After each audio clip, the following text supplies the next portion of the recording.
Assalamualaikum warahmatullahi wabarakatuh. Halo guys, pada kesempatan kali ini saya dan teman kelompok saya akan mempresentasikan materi tentang hukum dan hidup masyarakat dalam pembaharuan hukum pidana nasional. Sebelumnya, saya akan memperkenalkan teman kelompok saya. Yang pertama, Ulfayani Fitri, saya sendiri. Yang kedua, Nur Ana Mufliah. Yang ketiga, Fitriani.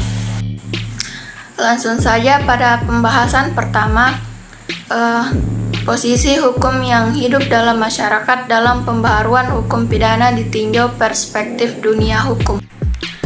Keberatan beberapa pihak terhadap asas legalitas material yang memungkinkan digunakannya hukum yang hidup dalam masyarakat sebagai sumber hukum positif, berkelindan dengan pemikiran di atas. The Institute for Criminal Justice Reform atau ICJR, sebuah lembaga penelitian independen yang memfokuskan diri pada reformasi hukum pidana dan keadilan serta reformasi hukum pada umumnya di Indonesia, menyampaikan beberapa keberatannya terhadap diadopsinya hukum yang hidup dalam masyarakat sebagai sumber hukum positif dalam rancangan KUHP baru di Indonesia.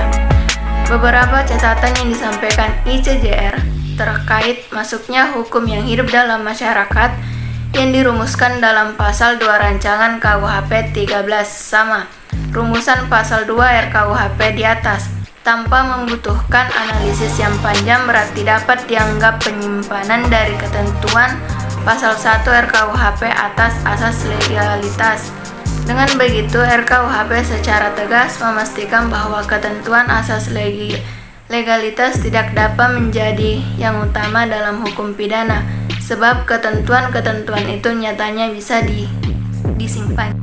Baik, saya akan melanjutkan materi yang telah dipaparkan oleh teman saya, yaitu posisi hukum yang hidup dalam masyarakat dalam pembaruan hukum pidana ditinjau dari perspektif teori hukum. Ada beberapa catatan yang disampaikan ICJR terkait masuknya hukum yang hidup dalam masyarakat yang dirumuskan dalam pasal 2 rancangan KUHP 13 antara lain adalah sebagai berikut. Pertama, rumusan pasal 2 RKUHP di atas tanpa membutuhkan analisis yang panjang berarti dapat dianggap penyimpangan dari ketentuan pasal 1 RKUHP atau asal legalitas. Dengan begitu, RKUHP secara tegas memastikan bahwa ketentuan asas legalitas tidak lagi menjadi yang utama dalam hukum pidana, sebab ketentuan-ketentuan itu nyatanya bisa disampingi. Yang kedua, dalam penjelasannya, tim perumus RKUHP menyebutkan bahwa hukum yang hidup dalam masyarakat adalah hukum adat. Misalnya, mayoritas hukum adat Indonesia tidak tertulis. Dan jangan dilupakan juga, hukum adat tidak secara tegas memisahkan hukum pidana dan hukum perdata. Hal ini berarti hukum pidana bisa tidak tertulis. Hal ini melanggar prinsip lex secreta. Lebih berbahaya dengan pidana adat yang secara struktur tidak memisahkan pidana dan perdata. Berarti prinsip lex serta lex stricta atau hukum pidana harus jelas dan tegas akan disampingi. Kedua, justifikasi yuridis atas kontribusi hukum yang hidup dalam masyarakat dalam pembaharuan hukum pidana nasional. Sekiranya dilacak secara yuridis, kontribusi hukum yang hidup dalam masyarakat dalam pembaharuan hukum nasional memperoleh justifikasi tidak saja oleh instrumen nasional, tetapi juga oleh berbagai instrumen internasional. Bagian ini akan mengupas secara benderan tentang bagaimana hukum yang hidup dalam masyarakat memperoleh justifikasi atau pembenaran sebagai sumber hukum yang berlaku khususnya di Indonesia atau sumber hukum positif. Untuk mempermudah pembahasan, bagian ini akan memulai dengan menyajikan berbagai instrumen hukum nasional yang akan disajikan secara hierarkis, mulai dari peraturan perundang-undangan yang paling tinggi, yaitu konstitusi. Apabila dilacak dalam Undang-Undang 1945 pasca amandemen, maka setidaknya ada 3 ketentuan yang memberikan pengakuan terhadap keberadaan masyarakat adat.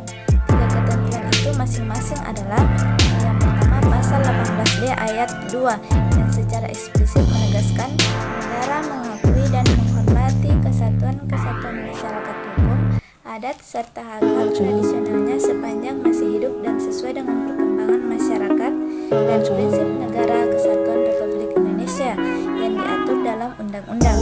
Yang kedua, selain ketentuan pasal 18B ayat 2 Undang-Undang 1945 terhadap pula pasal 181 ayat 3 Undang-Undang 1945 yang juga secara eksplisit memberikan pengakuan terhadap keberadaan masyarakat adat. Ketentuan pasal 281 ayat 3 selengkapnya berbunyi, identitas budaya dan hak masyarakat tradisional dihormati selaras dengan perkembangan zaman dan peradaban. Bismillahirrahmanirrahim. Assalamualaikum warahmatullahi wabarakatuh. Baik, saya akan melanjutkan materi yang telah dipaparkan oleh rekan saya, yaitu bagian C.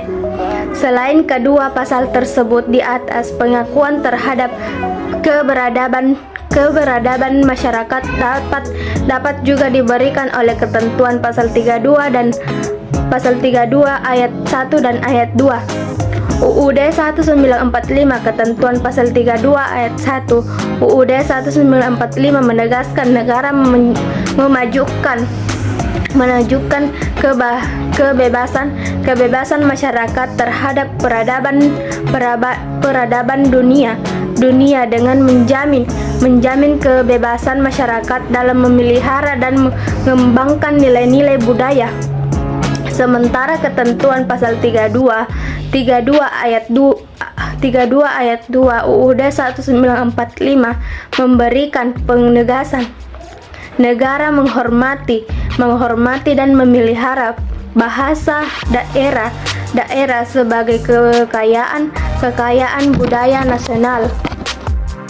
Secara embrional, gagasan untuk mengadopsi hukum yang hidup dalam masyarakat sebagai sumber hukum positif di Indonesia telah dimulai dengan keluarnya Undang-Undang Nomor 19 Tahun 1948 tentang susunan dan kekuasaan badan-badan kehakiman dan kejaksaan.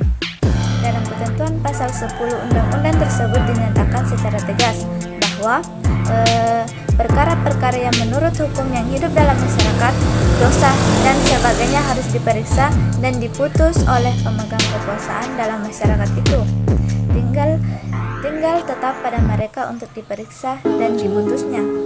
Ketentuan dalam ayat 1 sekali-kali tidak mengurangi hak dari pihak yang diperkara untuk sewaktu-waktu memajukan perkaranya di muka badan kehakiman yang melakukan peradilan umum, baik sebelumnya maupun sesudah atau putusan yang dimaksudkan dalam ayat 1.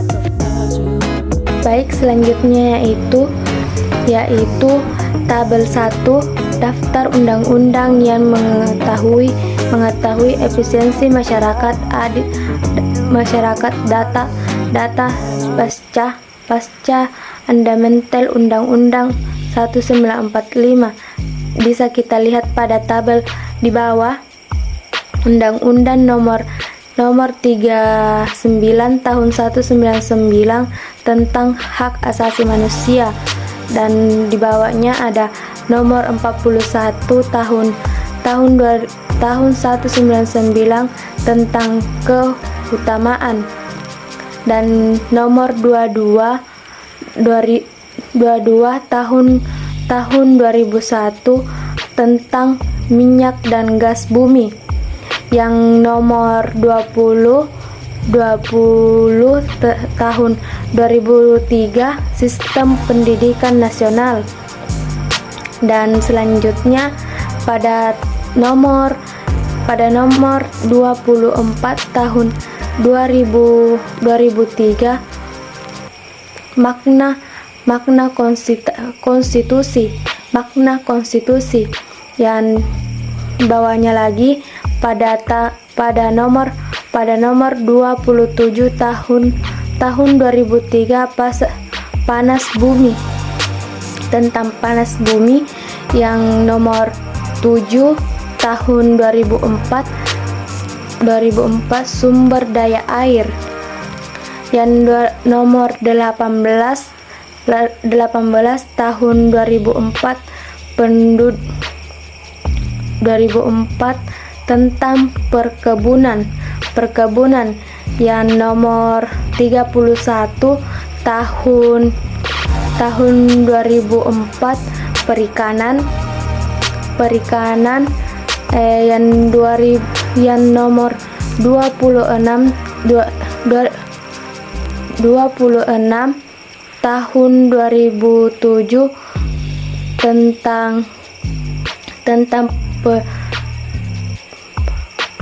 tentang penataan ruang. Itulah hasil presentasi dari kelompok kami. Lebih dan kurangnya mohon dimaafkan. Saya akhiri, wabillahi taufiq wal hidayat. Wassalamualaikum warahmatullahi wabarakatuh.